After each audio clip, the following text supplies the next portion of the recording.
Last May, as violence gripped Israel and Palestinian territories, Palestinian activists complained that Facebook had restricted many pro-Palestinian posts and accounts.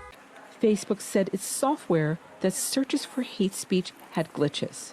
But months later, evidence emerged showing Facebook employees had deeper concerns. My name is Frances Haugen. After an ex-employee shared internal Facebook documents with the Securities and Exchange Commission, partly blacked out versions given to Congress were reviewed by a consortium of news organizations. Some documents show employees expressing frustrations that suppression of speech in the region was common. Dia Kayali, who works to document human rights violations in the region, took note. They know that there's problems.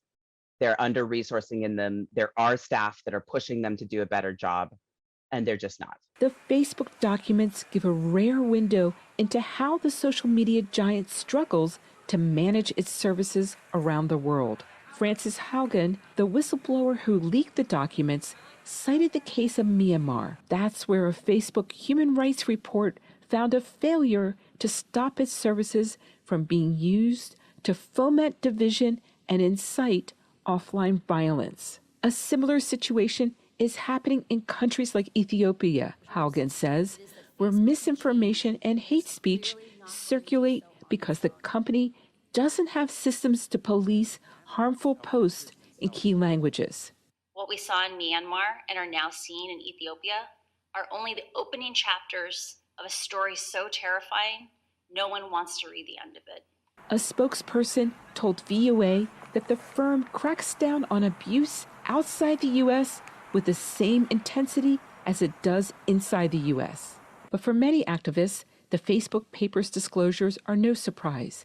They have been complaining to Facebook for years about how its services are used and abused in the Southern Hemisphere. There is a war happening on Facebook, and it's happening in a number of different languages. The quote-unquote global South is essentially a free-for-all of hate, polarization, and extremism.